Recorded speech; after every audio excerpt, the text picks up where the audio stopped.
를 도모하지 말라. 아멘. 우리 다 자리에 앉으시기 바랍니다.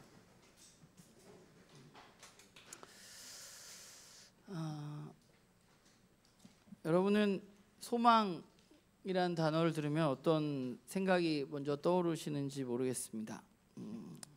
누군가에게는 내가 앞으로 내 삶에서 이루고 싶은 어떤 것일 수도 있고, 또 소망하면 누군가에게는 오늘을 내가 살아갈 수 있는 힘일 수도 있고, 또 누군가에게는 그냥 큰 의미 없는 단어일 수도 있겠다는 생각을 해봅니다.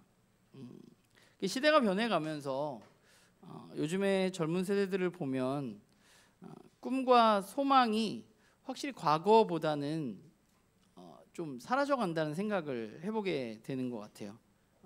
그리고 또 한 가지 소망이 사라지는 이유는 나이가 점점 들면 우리 가운데 소망이 점점 줄어드는 것 같다는 생각도 들고요.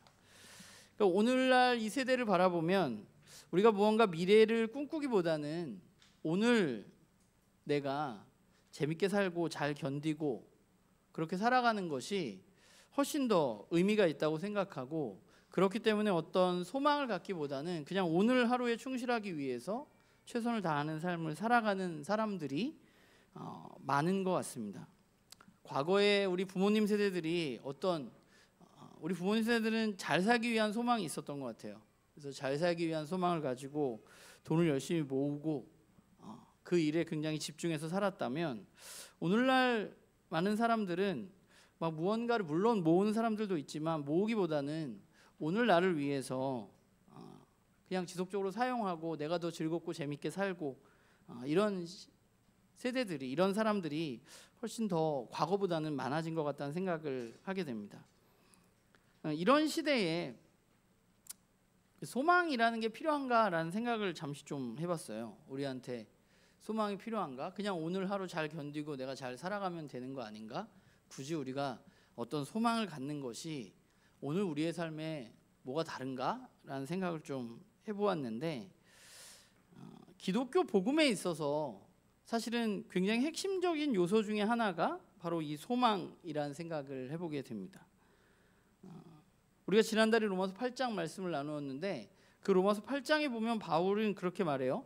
소망으로 구원을 얻었다라고 8장 24절에 말하는데, 기독교에서 그만큼 소망으로 구원을 얻었다라고 말할 만큼 소망이라는 것은 기독교에 있어서 매우 중요한 것이고, 또 그 소망이 우리의 구원과도 연결되어 있다고 바울은 말합니다.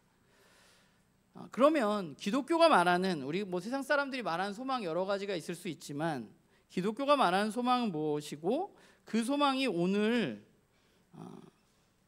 더 중요한 이 세상 가운데 우리가 그 세상 속에서 살아가는데 우리들에게 그 소망이 어떤 의미가 있을지 오늘 좀 그런 이야기를 여러분들과 나누어 보려고 합니다. 사실 소망이라는 단어는, 기독교에 있어서 소망이라는 것은 기독교 신앙 전체와 연관이 있는 것 같고, 또 구원과 매우 밀접한 관계가 있습니다. 우리가 이번 시리즈를 하면서 첫 주에 구원에 대한 이야기를 나누었었는데, 오늘 우리가 읽은 본문을 보면 구원에 대한 조금은 우리가 흔히 생각하는 구원과는 다른 구원의 이야기를 하고 있는 것을 보게 돼요. 제가 여러분들에게 어제 카톡방에 읽어오라고 말씀드렸는데 여러분들 읽으면서 어땠는지 모르겠지만 아무렇지 않을 수도 있어요. 근데 11절에 보면 이렇게 말하죠. 우리의 구원이 우리가 처음 믿었던 때보다 더 가까워졌다라고 바울은 말합니다. 사실 이 표현은 어떤 의미에서 보자면 오늘날 한국의 그리스도인들을 조금 혼란스럽게 하는 본문이기도 합니다. 왜냐하면 많은 그리스도인들은 구원은 우리가 예수 그리스도를 믿었을 때 우리가 그때 구원을 이미 얻은 것이라고 생각하기 때문입니다. 그런데 오늘 말씀의 바울은 뭐라고 말하냐면 우리가 처음 믿을 때보다 그 구원에 더 가까워져 가고 있다라고 말합니다. 가까워졌다라고 말합니다. 그러면 이 말은 우리가 구원을 받았다는 거냐, 못 받았다는 거냐? 네, 어떤 걸까요? 제가 굳이 여기서 손을 들진 않겠습니다. 사실 이 말만 엄밀히 따지고 보면 우리가 구원을 받았다고, 완전하게 받았다고 말하기는 좀 어려운 부분이 있어요. 왜냐하면 구원에 우리가 점점 가까이 가고 있다고 말하기 때문입니다. 우리가 첫 주에 구원에 대해서 이야기할 때 나누었지만 성경은 구원을 세 가지 시제로 나누어서 이야기를 합니다. 과거에 어떤 우리가 예수 그리스도를 믿었을 때 우리에게 시작된 구원의 사건, 그리고 현재에 우리가 예수 그리스도를 통해서 또 성령님과 함께 이루어가는 그 구원의 삶, 그리고 미래에 완전하게 우리의 삶에 이루어질 구원에 대해서 성경은 이야기합니다. 그러니까 과거만 이야기하는 것도 아니고 현재만 이야기하는 것도 아니고 미래만 이야기하는 것도 아니고 성경은 구원에 대해서 사실 성경을 잘 읽어보면 과거, 현재, 미래 이렇게 이야기하는 것으로 볼 수 있어요. 그런 의미에서 보자면 11절 말씀은 미래적인 구원에 대한 이야기라고 할 수 있죠. 미래에 완전한 구원이 있을 텐데 우리가 그 완전한 구원에 점점 가까이 가고 있다고 말하는 것입니다. 그런데 조금 안타까운 것은 무엇인가 하면 많은 교회들에서 성경이 말하는 어떤 구원의 과거, 현재, 미래 이런 어떤 총체적인 구원에 대해서 이야기하기보다는 특별히 미래와 현재의 관점에서보다는 과거의 어떤 시점, 즉 예수 그리스도를 믿었을 때 내가 구원을 받았어 라는 그 이야기에 굉장히 더 집중하고 있다는 것입니다. 그러니까 나는 이미 구원을 받았고 주님이 다시 오실 때 나는 우리가 흔히 말하는 나 천국에 갈 수 있어, 이 사실을 강조하면서 이야기하고 있는 거죠. 그런데 분명히 말씀드릴 수 있는 것은 성경이 말하는 구원은 그것이 전부가 아닙니다.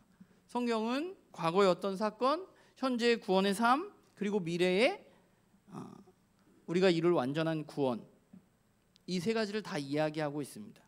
그러니까 성경의 어떤 한 구절이나 한 문장이 아니라 성경 전체가 말하는 구원에 대한 의미가 그렇다는 거예요. 그리고 우리는 그것을 알 필요가 있습니다.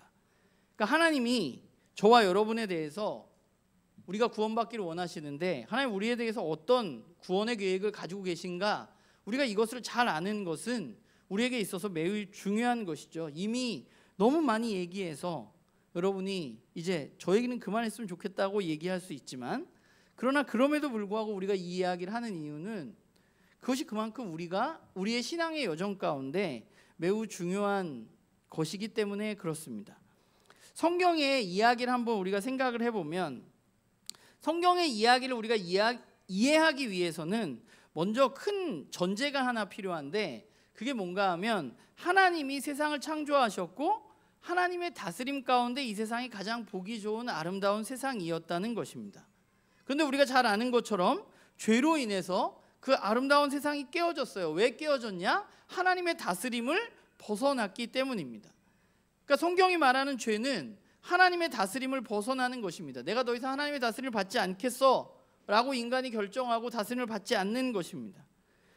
사람들은 하나님의 다스림을 받지 않고 우리 마음대로 살아가면 꽤 괜찮은 세상이 되고 더 즐겁고 더 좋은 세상을 만들 수 있을 것이라고 생각했는데 우리가 인류의 역사를 보면 우리가 살아가는 세상이 그렇지 않다는 것을 우리는 알 수 있게 되는 것이죠. 물론 기술의 발전은 이루었지만 우리가 살아가는 세상이 퍽이나 아름답고 꽤나 살기 좋은 세상은 아닌 것 같아요.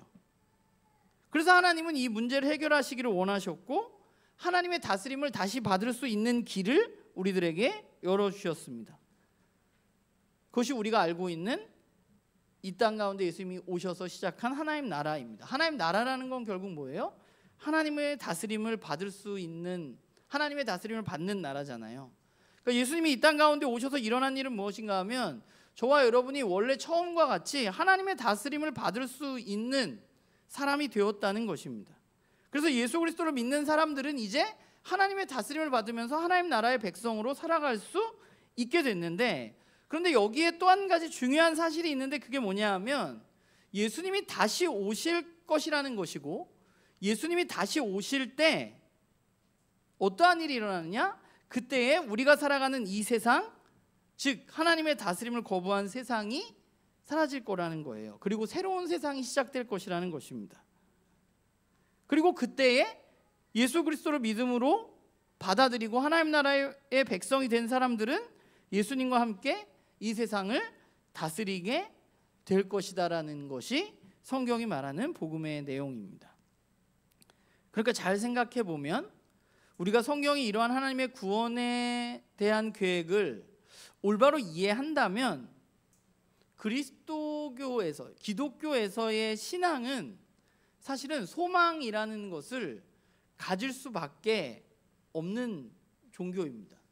왜냐하면 그 소망이 그냥 내가 죽어서 천국에 갈 소망이 아니라 주님이 다시 오실 때 새로운 완전한 하나님 나라가 시작되고 내가 하나님과 함께 하나님 나라의 상속자로서 이 땅을 다스리게 될 것이라는 사실이 있기 때문에 우리는 그 사실을 바라보고 그 사실을 믿고 그것을 소망하고 살아갈 수밖에 없는 사람들이죠.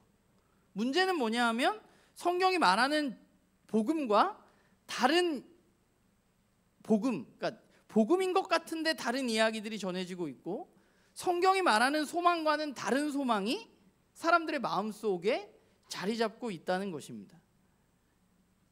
예를 들어서 누군가가 교회를 안 다녔는데 예수님을 믿으면 너의 삶에 네가 지금 겪고 있는 문제가 잘 해결될 수 있어 라고 이야기했다.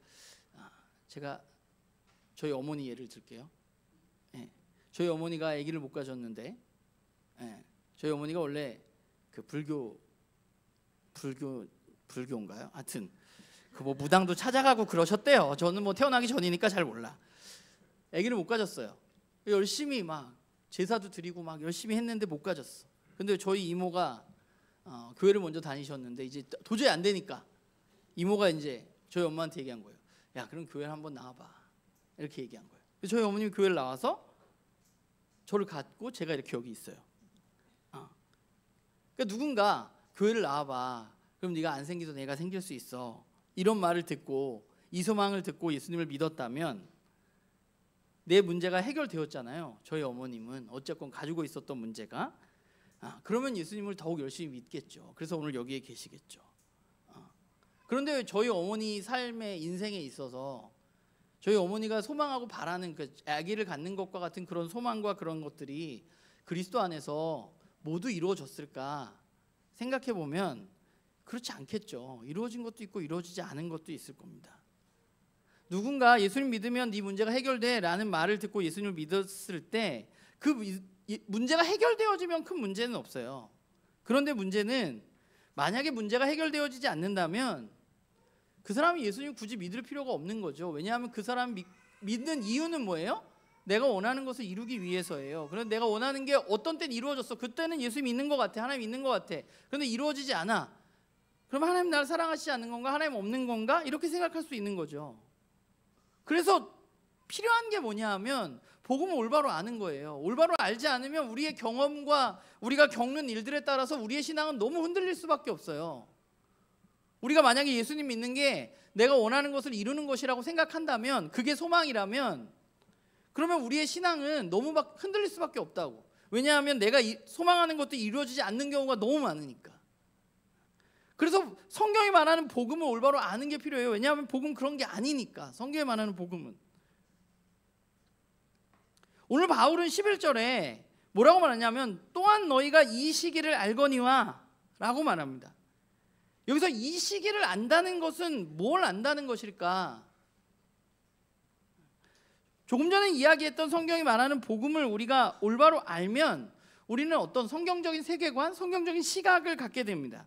그리고 그 시각의 매우 중요한 부분은 무엇인가 하면 내가 살아가고 있는 이 시대가 어떤 시대인지를 알게 된다는 거예요. 우리가 꿈에도 나오는 그림표를 제가 이제는 좀 안 보여주려고 그러다가 오늘 한 번 더 봅시다. 자, 여기 있잖아요. 우리가 이 시기를 안다. 이 시기는 어디예요? 여기예요. 예수님 통해서 하나님 나라가 여기 시작됐는데 예수님 오셔서 예수님 믿고 우리는 이제 이 오는 나라 하나님의 다스림을 받는 나라의 백성이 될 수 있어요. 그런데 완전히 하나님 나라가 완전히 임할 때가 올 텐데 임하지 않아서 우리는 어디 사느냐? 여전히 이 세상 가운데 불법이 지배하는 이 세상 가운데 살고 있지만 우리는 하나님의 다스림을 받을 수 있게 된 거예요. 그래서 우리는 여긴가 어디에 존재하는 사람들, 어떤 사람은 요 위쪽에 존재할 수도 있고 어떤 사람은 이게 뭐 이렇게 이야기할 수 있는지 모르겠지만 어떤 사람은 좀 밑에 존재할 수도 있고 그런 거겠죠. 이게 이 시기를 안다는 거예요. 이 시기는 언제예요? 저 중간에 우리가 살고 있다는 거예요. 성경의 시간은 두 가지 말로 주로 표현됩니다. 헬라어로 하나는 카이로스가 하나는 크로노스인데 이 시기에 오늘 이 말씀에 11절에 쓰인 이 시기는 카이로스라는 단어예요. 크로노스는 뭐냐 하면 지금 11시 35분, 좀 있으면 36분, 이게 크로노스예요. 우리가 살아가는 시간이에요. 일반적으로 흘러가는 시간. 카이로스는 뭐냐 하면 하나님이 특별히 지정해 놓은 시간입니다.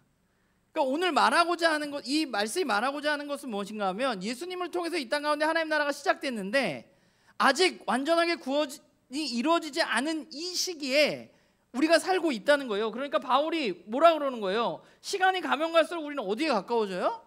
구원에 가까워져 가고 있지. 이렇게 시간이 이렇게 가니까. 이게 언젠지를 몰라서 그렇지.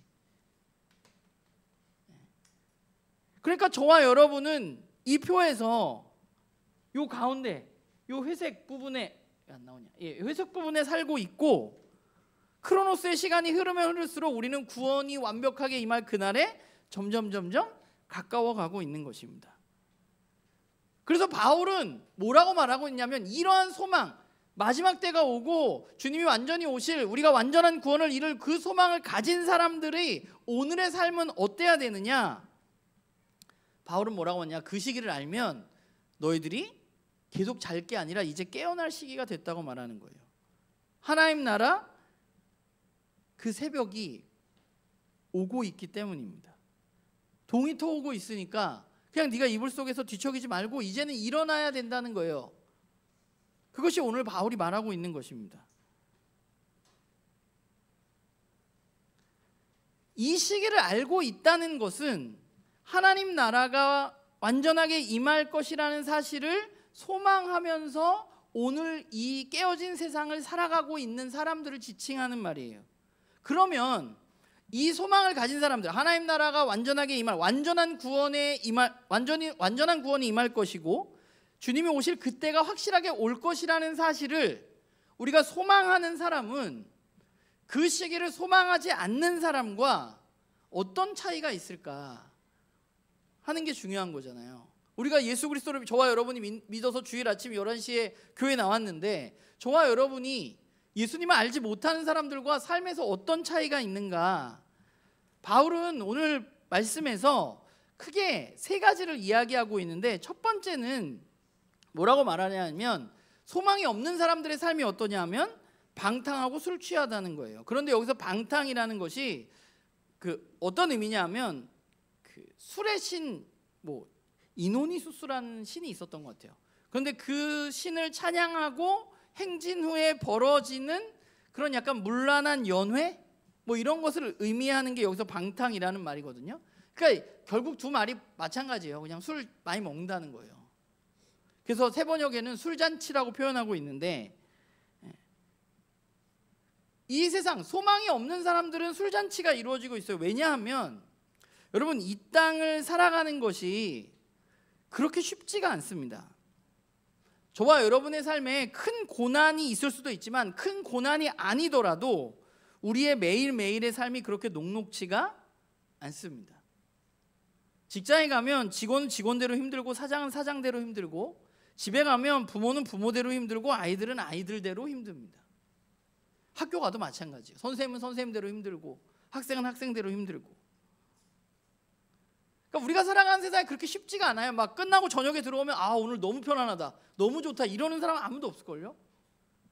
제가 요즘에 속회 안 나가지만 저희 나눔교회 저녁 속회 나가면 거기서 하는 주로 대부분의 이야기들은 오늘 직장에서 너무 힘들었다는 거예요. 나를 괴롭히는 그 인간 이런 뒷담화들이 많아요. 거기 가면 우리의 삶이 굉장히 힘듭니다. 쉽지가 않아요. 너무 쉬운 게 아니야. 저도 직장 다니잖아요. 직장 갔다 오면 너무 피곤해요. 힘들어. 그럼 이걸 어떻게 극복할까? 소망이 없는 사람들은 왜 힘든지, 내가 이걸 왜 내가 이걸 겪어나가야만 되고 내가 이걸 왜 견뎌나가야 할까에 대한 의미를 알 수 없기 때문에 세상 사람들이 하는 일이 있는데 그게 뭐냐 하면 이게 다라고 할 수는 없지만 그냥 있는 겁니다. 오늘 있었던 일을 잊어버리는 것. 그게 너무 힘드니까 그냥 오늘 뒤에 앞에 있었던 일들을 그냥 잊고 싶은 거예요. 그래서 잊으려고 하는 가장 좋은 방법이 뭐냐? 술이죠. 술이 필요한 세상. 그래서 사람들이 술을 왜 좋아할까? 저는 원래 못 먹어가지고 술을 잘 못 먹지만 술을 왜 좋아할까 생각해 보면 그냥 술 마셔서 좋은 대화도 나누고 교제를 하기도 하고 내 속 깊은 이야기도 하고 내가 원래는 뭐 이런 얘기 안 하려고 그랬는데 술 먹으면 용기도 나서 이런 얘기도 하고 그리고 더 많이 먹으면 이제 내가 뭐라 그러는지 기억이 안 나는 지경에까지 가서 또 내 얘기를 하는데 나는 내가 뭐라 그랬는지를 몰라요. 그럼 왜 우리는 그렇게 살아갈까? 그냥 잊고 싶기 때문이 아닐까요? 부조리하고 악한 세상에서 힘 있는 사람에게 약자로서 내가 피해당하고 살아가는 거 어떻게 극복하면 좋겠지만 극복할 수 없는 이것들을 해결할 수 있는 방법이 그냥 잊어버리는 것이고 그 잊어버리는 가장 좋은 방법 가운데 하나가 함께 술을 마시는 거죠. 그러니까 그 다음날 아침에 되게 후회하잖아요. 많이 먹으면 속도 아프고 후회도 되고 내가 어제 뭐라 그랬나, 내가 실수한 것 아닌가 이런 후회도 되지만 또 그날 저녁이 되면 또 그 사람과 같은 술을 마시고 있는 현대인들을 보게 되는 거죠. 왜냐하면 잊어버려야 하니까. 그러니까 이 세상, 이 이상한 세상에서 마음이 통하는 사람들이 있으면 그냥 만나가지고 술 먹으면서 신세한탄하고 사는 건 이런 거야 이 사람아, 원래 그런 거지 뭐 이러면서 서로 시간을 보내고 위로를 얻는 시간이죠. 술 취함이 오면 기분 좋아지고 잊어버리고 또 다른 거 신경 안 쓰고 그냥 나만의 세상에 빠질 수 있으니까. 그래서 한 얘기 또 하고 한 얘기 또 하고 뭐 이런 일들이 우리 가운데 있는 거죠. 이런 세상을 우리가 뭐라고 할 수는 없는 것 같아요. 그냥 우리가 살아가는 세상이 이런 거예요. 그리고 소망을 안 가진 사람들이 이 세상을 견딜 수 있는 힘 중에 하나는 술을 먹는 것이라고 생각합니다. 그러니까 왜냐하면 이 끝을 알 수 없으니까, 이 끝에 나에게 어떤 일이 일어난지를 알 수 없기 때문에 빨리 모르면 잊어버리고 그냥 살아가는 거죠. 왜냐하면 안 그래도 억울하고 부조리한데 그냥 잊어버리고 살아가는 거예요. 그래서 사람들은 너무 힘드니까 당장 그냥 망각하고 잊어버리고 그러기 위해서 술을 마시는 겁니다. 물론 이것이 술의 목적의 전부는 아닙니다. 거기엔 즐거움도 있죠. 그런 거예요. 당시에도 그랬던 것 같아요. 두 번째는 소망이 없는 사람들은 이 세상을 살아가면서 그냥 즐기면 된다고 생각합니다. 그래서 쾌락을 추구합니다. 여기 나오는 음행과 방탕도 사실 마찬가지인 것 같아요. 이게 뭐 성경에 많이 쓰이는 단어는 아니라고 하더라고요. 뭐 학자들에 의하면. 근데 어쨌건 그래서 이게 좀 구분이 되는데 그걸 뭐 우리가 구분하는 것까지 그렇게 자세하게 우리가 알 필요는 없을 것 같기는 해요. 그런데 이 두 단어가 의미하는 건 뭐냐면 사람들이 굉장히 성적으로 집착한다는 것이에요. 쾌락을 누리기를 원한다는 것. 그럼 왜 사람들은 그렇게 성적인 쾌락을 추구하느냐? 뭐 이것도 여러 가지 이유가 있겠지만 그 중요한 이유 중에 하나는 이 힘듦을 잊어보려고 하는 것도 있고요. 이 즐거움으로. 또 하나는 인간이 가지고 있는 또 하나의 특성 가운데 하나가 어떤 친밀함 가운데 얻는 위로가 있기 때문이라는 생각을 하게 됩니다. 현대인들은 힘들기도 하고 또 외롭기도 합니다. 그래서 뭐가 필요하냐? 친밀한 누군가가 필요합니다. 성이라는 것은 굉장히 짧은 시간이지만 어떤 친밀한 관계를 내가 맺고 있다고 느끼게 해주는 것입니다. 나를 지금 사랑해주는 사람이 필요한데 내가 공허하고 내가 힘들고 나를 이해해주는 사람이 필요한데 나를 기쁨으로 환희로 가득 채워줄 대상을 찾아 나서는 거죠. 우리는 이러한 성적인 어떤 행위를 통해서 친밀감을 느낄 수 있다고 생각하고 사랑을 누릴 수 있다고 생각하는데 사실 그건 착각인 것 같아요. 그런 의미보다는 오히려 그냥 잠깐이라도 잊어버리고 쾌락을 추구하는 사람들이 많은 것 같아요. 그래서 남녀 상관없이 사람들은 이것을 점점점 추구합니다. 왜냐하면 당장의 쾌락이 우리가 살아가고 있는 이 세상의 악함과 고통을 잊어버릴 수 있게 해주고 벗어날 수 있게 해주는 어떤 것이라고 생각하기 때문입니다. 그러니까 어차피 소망이 없다면, 앞으로 나에게 어떤 소망이 없다면 그냥 이 한 세상 즐겨보자 라고 생각하면서 살아가는 사람들이 있죠. 그리고 세 번째는 소망을 갖고 있지 않은 사람들은 어떠냐면 이 세상이 전부라고 생각하기 때문에 이 세상에서의 내 이익을 굉장히 중요하게 생각합니다. 오늘 바울은 다툼과 시기라고 말하고 있는데 왜 다툼과 시기가 우리 가운데 일어나는가 생각해 보면 왜 다툼과 시기가 일어나요? 우리 모두가 자기중심적으로 내 이익, 당장의 내 이익을 추구하기 때문에 그 이익이 부딪힐 때 싸우는 거거든요. 그러니까 싸움이 일어난 이유는 남에게 주어진 이익이 나에게 주어진 이익보다 더 큰데 내가 저걸 얻어야 되는데 내가 얻지 못했을 때 일어나는 경우가 많아요. 시기하고 질투도.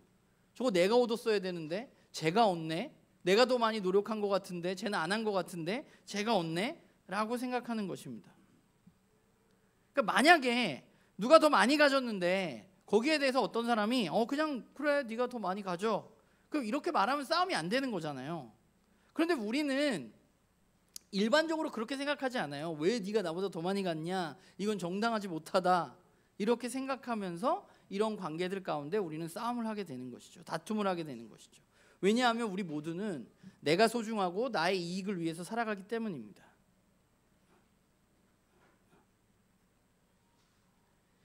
내 몫이 아닌 것이 내 몫이 되고 싶어 하는 것, 거기서 우리는 미움이 싹 트고 질투가 싹 트는 거죠. 마땅히 내가 가져야 할 것들을 누리는 것은 우리에게 있어서 매우 가치 있는 일이지만 그러나 내 몫이 아닌 것을 추구하는 것, 그것은 우리 가운데 아픔을 가져올 수밖에 없고 다툼을 가져올 수밖에 없습니다.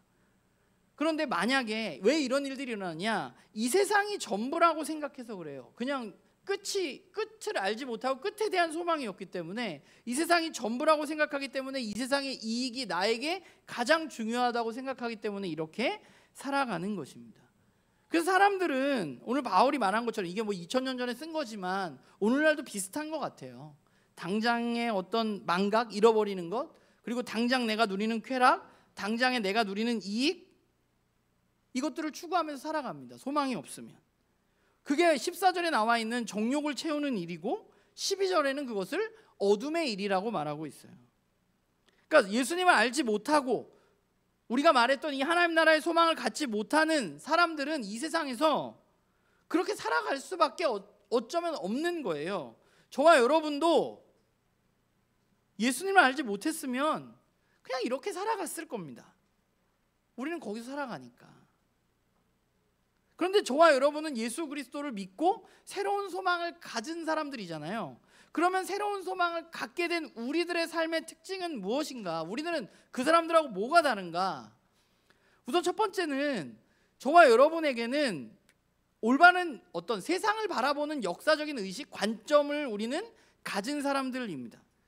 올바른 기독교적인 역사의식을 가졌다는 것은 오늘 11절에 있는 것처럼 이 시기를 너희들이 알고 있다는 말로 이해될 수 있을 것 같아요. 그러니까 결국 우리들의 역사 인식이라는 것이 하나님께서 깨어진 이 세상을 회복하시는 일을 예수 그리스도를 통해서 시작하셨고 언젠가 완벽하게 회복하실 것이라는 것을 우리가 올바로 알고 내가 그 가운데에 이 중간기에 살아가고 있다는 사실을 저와 여러분이 올바로 아는 것입니다. 그래서 내가 좀 어려움을 당하고 고통을 당해도 내가 하나님의 말씀을 따라 살았는데 내 삶이 잘 풀리지 않고 어려움을 당해도 우리는 그걸 받아들일 수 있는 거죠. 왜냐하면 우리는 새로운 역사의식을, 새로운 세계관을 가진 사람들이기 때문에 그렇습니다. 언젠가 하나님 우리를 완전하게 회복시켜줄 때를 저와 여러분들이 믿고 그것을 소망하기 때문입니다. 그게 우리가 가져야 하는 삶의 태도예요. 그러면 우리가 이러한 역사 의식을 가지고 살아가면 우리는 어떤 일을 해야 되느냐? 우리는 세상을 본받지 말아야만 합니다. 우리가 앞에 있었던 어떤 세상의 일반적인 모습들 그냥 잊으려고 하고 또 즐거우려고 하고 이익을 추구하려고 하는 이런 세상의 일반적인 삶의 방식을 우리는 따라가서는 안 됩니다. 그러니까 이 세상이 전부라고 생각하는 사람들은 그렇게 사는 게 여러분 너무 당연해요. 너무 마땅해. 오늘 내가 더 많은 이익을 누리고 오늘 내가 더 즐겁고 힘든 일은 그냥 술 먹고 잊어버리고 너무 당연하잖아요. 뭐 아무것도 없는데 뒤에. 그런데 우리는 그 뒤에 무언가를 알고 있으니까 우리도 그렇게 살아가서는 안 되는 것이죠. 그래서 우리는 그 삶을 본받아서는 안 돼요. 그래서 12절에 보면 벗어버리고, 그리고 13절에는 뭐뭐 너희들 하지 말고 그리고 14절에도 말라라고 말하고 있는 이유는 우리는 세상을 본받는 삶을 살아가서는 안 되기 때문이에요. 왜냐하면 밤이 지나고 이제 진짜 새벽이 낮이 올 것을 우리는 소망하고 아는 사람들이기 때문에 그렇습니다. 우리가 세상을 살다 보면 눈에 보이는 것들이 전부인 것처럼 보여집니다.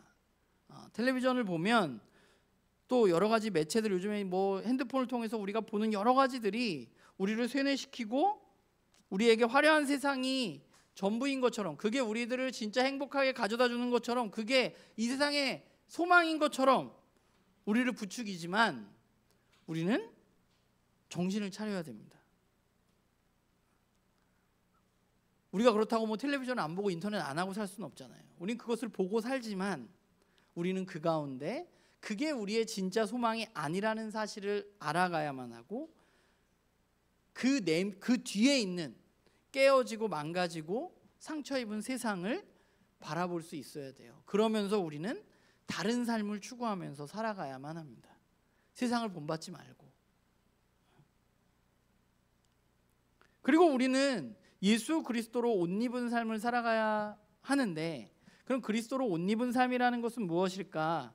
오늘 말씀에 보면 12절에 빛의 갑옷을 입자라고 말하는데, 빛의 갑옷의 특징은 뭘까? 빛의 갑옷을 입는다는 건 어떤 걸까?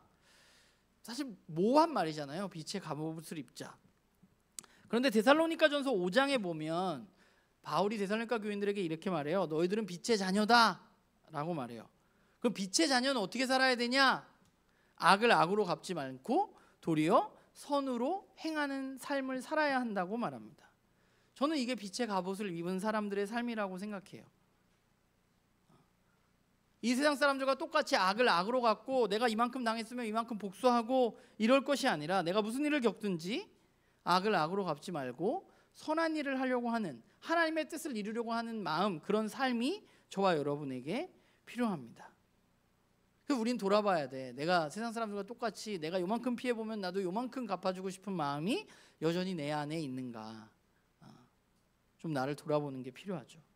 그리고 두 번째는 오늘 말씀에 단정히 행한다라고 말하고 있는데, 여기서 이렇게 모호한 말이 없어요. 단정히 행하는 거. 단정히 행하는 게 뭐야?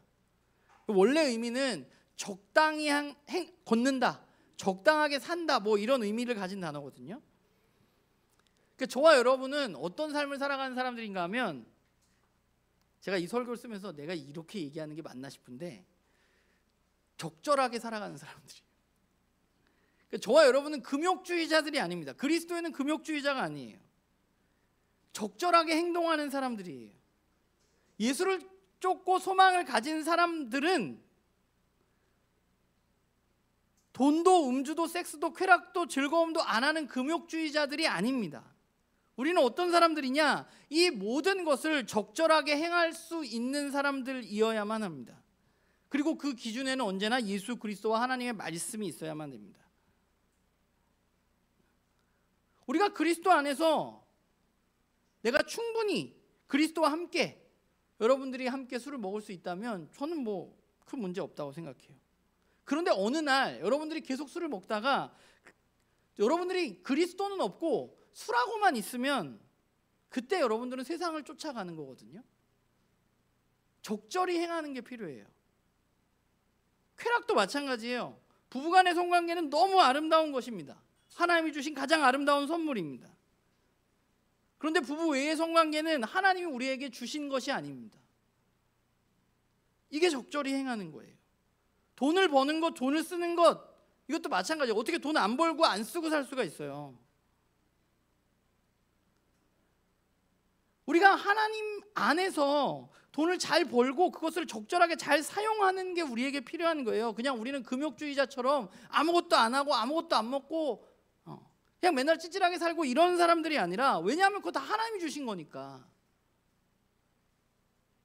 그런데 그리스도가 우리가 빠지면 우리는 그냥 돈벌이만 열심히 하는 사람들이 되는 거예요. 돈을 쓸 때도 마찬가지예요. 적당히 우리가 사용한다는 것은 예수 그리스도를 중심으로 우리가 그것들을 적절하게 사용한다는 거예요. 그 적절의 한 돈은 여러분들 각자가 달라서 제가 정해드릴 수는 없어요. 여러분들과 예수 그리스도의 관계 가운데 이루어지는 것이에요. 그렇기 때문에 저는 그리스도인들은 매우 멋진 사람들이라고 생각합니다. 돈을 잘 벌고 잘 사용하고 사람들과도 잘 어울리고 좋은 관계를 맺고 부부 관계도 좋고 그리스도 안에서 모든 것을 할 수 있는 사람들이에요. 예수님 때문에 우린 그런 사람들이 된 거예요. 세상은 나름의 소망을 언제나 가지고 있습니다. 세상에 많은 소망들이 있어요. 돈을 많이 버는 것, 뭐 내가 성공하는 것, 뭐 노후에 뭐 어떻게 살아가는 것, 이것들을 소망하면서 살아갑니다. 그런데 문제는 그것이 이루어져도 인생은 그렇게 만족스럽거나 행복하지 않을 거예요. 더 큰 아파트를 가고 더 좋은 차를 산다고 해서 그게 우리에게 약간의 행복을 가져다 줄 수는 있지만 궁극적인 행복을 가져다 줄 수는 없습니다. 사람들은 끊임없이 무언가를 소망하고 무언가를 찾으면서 살아갑니다. 그래서 문제가 생기는 거예요. 내가 무언가를 붙잡아야 하기 때문에, 그래야 내가 살아갈 수 있기 때문에. 그런데 우리가 붙잡는 무언가가 돈이나 성공이나 어떤 쾌락이라면 우리의 인생이 너무, 인간으로서의 우리의 인생이 너무 초라하지 않은가라는 생각을 해봅니다. 그리스도인은 누구인가? 그리스도인은 구원을 이 세상에서 받았고 완벽한 구원을 기다리고 소망하는 사람들입니다. 그 구원의 날이 날마다 가까이 오는 것을 깨닫고 그날에 이루어질 것들을 매일매일 더 크게 소망하는 사람들입니다. 그렇기 때문에 저와 여러분은 이 세상을 본받지 않고 예수 그리스도를 따라서 예수 그리스도로 옷 입고 이 땅 가운데서 살아가는 사람들, 그들이 바로 그리스도인들입니다. 바라기는 저도 그렇고 여러분들도 그렇고 하나님 나라에 대한 소망이 우리에게 시간이 가면 갈수록 커졌으면 좋겠어요. 그리고 그 소망이 오늘 우리의 삶과 무관한 것이 아니라 그 소망 때문에 우리의 삶이 더 행복하고 더 즐겁고 더 잘 누리고 우리가 그렇게 살아가는 우리 나눔교회 식구들 되기를